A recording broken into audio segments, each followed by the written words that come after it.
छत्रपती शिवाजी महाराज आणि महाराणी सईबाई यांचे पुत्र धर्मवीर छत्रपती संभाजी महाराज पुढे जाऊन मोगल सल्तनतसाठी एक काळ म्हणून उभे राहिले. आपल्या शौर्य आणि पराक्रमाच्या बळावर त्यांनी संपूर्ण मोगल सल्तनतीत हाहाकार माजवला होता. संभाजी महाराज यांच्या सलग आणि भयानक हल्ल्यांमुळे औरंगजेबाची तर झोपच उडाली होती. थकून गेलेल्या औरंगजेबाला हे चांगलेच माहिती होते की संभाजी महाराजांना समोरासमोर युद्धात हरवणे म्हणजे मृत्यूला कवटाळण्यासारखे आहे. मोगलांच्या मनात महाराजांच्या बद्दल इतकी जबरदस्त भीती बसली होती. पण आपल्याच लोकांच्या गद्दारीचे ग्रहण संभाजी महाराजांना लागले. त्यामुळे मोगल सरदार मुकर्रफ खानाच्या हजारो सैन्याने महाराजांना कपटाने पकडले आणि औरंगजेबासमोर हजर केले. मृत्यू समोर असताना देखील छत्रपती संभाजी महाराज जराही डगमगले नाहीत. ते छाती ताणून ताठपणे उभे राहिले. सहसा मृत्यू समोर दिसला की माणूस काहीही करायला तयार होतो, पण संभाजी महाराज स्वाभिमानी होते. त्याने औरंगजेबाला मला सोड, मला माफ कर, मला शरण द्या असे अजिबात म्हटले नाही. उलट त्याच्याच दरबारात त्याच्याच लोकांसमोर त्यांनी त्या औरंगजेबाच्या इज्जतीचे धिंडावडे काढले. स्वतःच्याच दरबारात स्वतःच्याच लोकांसमोर झालेला हा अपमान औरंगजेब सहन करू शकला नाही. तो संतापाने लालबुंद झाला. त्याच्या आदेशाने आता संभाजी महाराजांवर अतिशय क्रूर अत्याचार सुरू झाले. महाराजांची हळूहळू त्वचा खेचली गेली. जास्त त्रास व्हावा म्हणून जखमांवरती मीठ टाकले गेले, डोळ्यात तिखट टाकले गेले, केस उपटले गेले, शरीरातील मांसांचे तुकडे काढून कुत्र्यांना खाऊ घातले, बोटे तोडली गेली, हात तोडले गेले, गरम सुळा डोळ्यात खुपसल्या गेल्या, जीभ कापली गेली.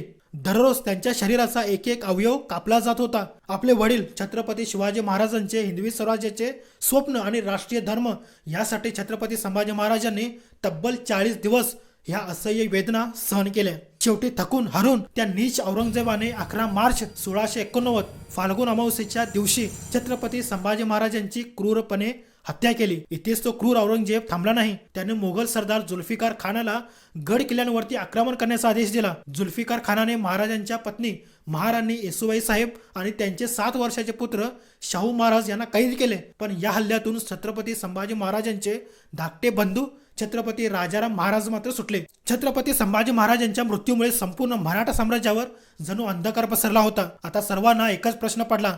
एका बाजूला औरंगजेबाची 9 लाखाची फौज, तर दुसऱ्या बाजूला दक्षिणेकडील मराठ्यांची केवळ 20,000ची सेना. आता मराठा साम्राज्य वाचवणार तरी कोण? या कठीण परिस्थितीत मराठा साम्राज्याची धुरा सांभाळत होते फक्त 19 वर्षाचे छत्रपती राजाराम महाराज. आणि याच वेळी 2 वीर मराठ्यांची एंट्री झाली. त्यांची नावं होती संताजी घोरपडे आणि धनाजी जाधव. छत्रपती शिवाजी महाराजांच्या हिंदवी स्वराज्याची प्रेरणा घेऊन ते राजाराम महाराजांचे ढाल म्हणून उभे राहिले. पण औरंगजेब थांबणार कुठे होता?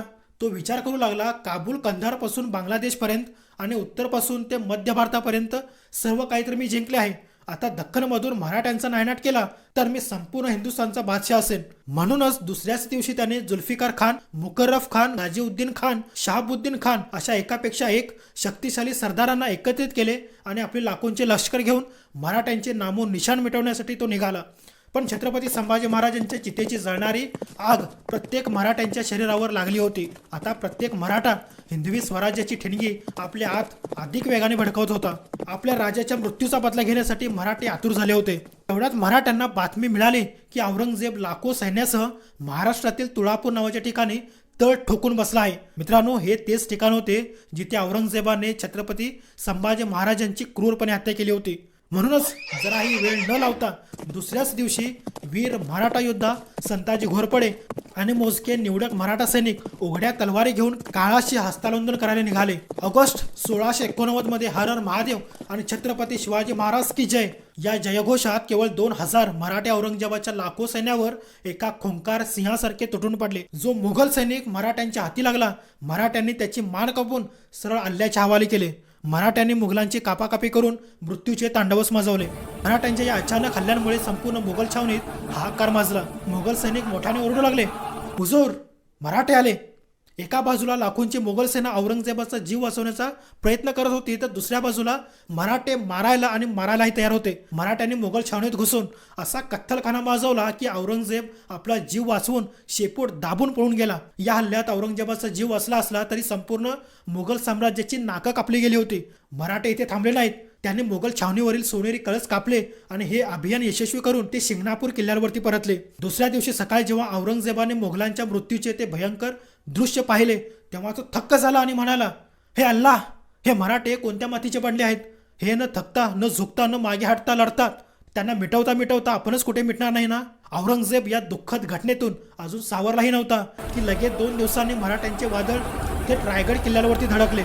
रायगडाला आधीच मुघल सरदार जुल्फिकार खानाने वेढा घातला होता, पण मुघलांचे रक्त सांडल्याशिवाय मराठ्याने चैन कुठे पडणार होते. म्हणून संताजी घोरपडे आणि छत्रपती शिवाजी महाराजांच्या वीर मावळ्यांनी मुघलांचा वेढा तोडला आणि जुल्फिकार खानाच्या सैन्याला कापून रायगडावरती कत्तलखाना मजवला. त्याने मुघलांचा अमूल्य खजिना, घोडे आणि 5 हत्ती सोबत घेऊन पन्हाळा किल्ल्यावरती कूच केले. अशा प्रकारे मराठ्यांना जेव्हा जेव्हा संधी मिळाली तेव्हा त्यांनी मुघलांना फाडून टाकले. ज्या मुकरफ खानाने छत्रपती संभाजी महाराजांना कपट आणि धोक्याने कैद केले होते, त्या मुकरफ खानाला औरंगजेबाने 60,000 रोख रक्कम देऊन महाराष्ट्रातील कोल्हापूर आणि कोकण प्रांताचा सुभेदार नेमले होते. पण छत्रपती संभाजी महाराजांच्या मृत्यूचा बदला घेण्याच्या आगीने आणि संताजी धनाजीच्या वादळी हल्ल्याने मराठ्यांमध्ये भयंकर जोश भरला होता. त्यामुळे मराठ्यांनी शपथ घेतली, काहीही झाले तरी त्या मुकरफ खानाला जिवंत सोडायचे नाही. डिसेंबर 1989 मध्ये मराठ्यांनी मुकरफ खानाच्या विशाल सैन्याला घेरले आणि हर हर महादेवच्या गजरात त्यांना कापणी सुरू केले. या घनघोर युद्धात संताजी घोरपड्यांनी मुकरफ खानाला पकडून इतका जबरदस्त चोप दिला की रक्ताने माखलेल्या मुकरफ खानाची ती दुर्दशा पाहून मुघल सेना त्याला जंगलात घेऊन पळून गेली. पण मराठ्यांनी त्याला इतके मारले होते की तो तडफडून मरण पावला. अशा प्रकारे त्या मुकरफ खानाला मारून मराठ्यांनी छत्रपती संभाजी महाराजांच्या मृत्यूचा बदला घेतला होता. संताजी घोरपडे यांच्या साहस आणि शौर्यावरती खुश होऊन 1691 मध्ये छत्रपती राजाराम महाराजांनी त्यांना मराठा साम्राज्याचे सरसेनापती म्हणून घोषित केले. सरसेनापती होता संताजीने आपले पहिले लक्ष मुघल सल्तनतला बनवले. आपल्यासोबत 15 ते 20 हजारांचे मावळे घेऊन त्यांनी औरंगजेबाच्या मुघल सल्तनतीत भयंकर तबाही माजवली. त्यानंतर मुनपूर, नंदुरबार, सातारा, कृष्णा नदी पार, कर्नाटक अशा एकामागून एक मुघल इलाख्यांमध्ये मराठा साम्राज्याच्या विजयाचा डंका माजवला. औरंगजेबाचा दरबारी इतिहासकार काफी खान संताजीबद्दल काय म्हणतो? ज्या कोणत्याही मुघल सैनिकाचा संताजीशी युद्धात सामना व्हायचा त्याचे फक्त 2च परिणाम निघायचे. पहिला म्हणजे युद्धात तो मारला जायचा किंवा दुसरा तो मराठ्यांच्या हाती कैदी म्हणून पडायचा. एकही मुघल सरदार संताजी घोरपडे यांच्याशी लढायला तयार होत नव्हता. संताजी आणि धनाजी आपल्या युद्ध मोहिमेदरम्यान ज्या कोणत्याही मुघल क्षेत्रात जायचे तेथील शहरे उद्ध्वस्त करून टाकायचे. तर मित्रांनो, काबूल कंधारपासून दक्षिण भारतापर्यंत संपूर्ण हिंदुस्थान ज्या औरंगजेबाच्या हुकुमतला घाबरत होता, तोच औरंगजेब मराठ्यांच्या भीतीने सह्याद्रीच्या पर्वतांमध्ये इथून तिकडे पळत होता. त्या मोठ्या मुघल बादशाहाची लगाम मराठ्यांच्या हातात होती. सलग 27 वर्ष मराठ्यांनी औरंगजेबाला इतका फिरवला की त्याचे जगणे मुश्किल केले होते. शेवटी मराठ्यांच्या हातून होत असलेल्या मुघलांच्या सलग पराजयाच्या दुःखात तो नीच औरंगजेब तडफडून मरण पावला. मराठ्यांनी त्याला कधीही दिलेला परत जाऊ दिले नाही. उलट याच महाराष्ट्राच्या मातीत त्याला दफन केले गेले आणि हिंदुस्थान जिंकण्याचे त्याचे स्वप्नच राहिले. तुम्ही कधी औरंगजेबाचे मृत्यूपत्र वाचला तर त्यात फक्त एकच हिंदू राजाचे नाव येईल, छत्रपती शिवाजी महाराज. एवढ्या मोठ्या मुघल साम्राज्याचे अस्तित्व मिटवणाऱ्या सरसेनापती संताजी घोरपडे यांचे पुढे काय झाले हे जाणून घेऊया पुढच्या व्हिडिओमध्ये. तर ह्या व्हिडिओचे लक्ष्य आहे 1000 लाईक्स आणि मला आशा आहे की ते तुम्ही नक्कीच पूर्ण कराल.